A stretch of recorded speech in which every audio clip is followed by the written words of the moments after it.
সেই দাগ এখনো আমরা ভুলে যাইনি।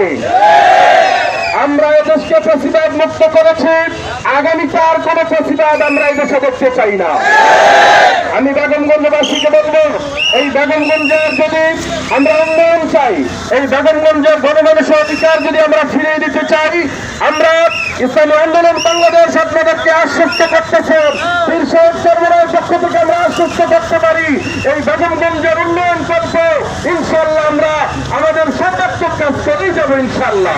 কর্মসূচির আলোকে আজকের এই গণমিছিল পরবর্তী সমাবেশে উপস্থিত রয়েছেন ইসলামী আন্দোলন বাংলাদেশের নোয়াখালী উত্তর জেলার নেতৃবৃন্দ, থানা দায়িত্বশীল ভাইয়েরা এবং আপনার তাহিদ জনতা চৌমোহনীবাজারের ব্যবসা।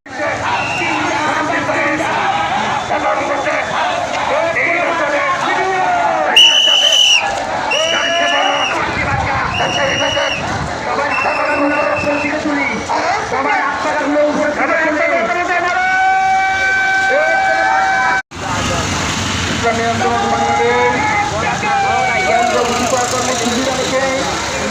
আজকের গণমিছিলের পরবর্তী আলোচনা নিয়ে আসছেন ইসলামী আন্দোলন বাংলাদেশ নোয়াখালী উত্তর জেলা শাখার সংগ্রামী জয়েন্ট সেক্রেটারি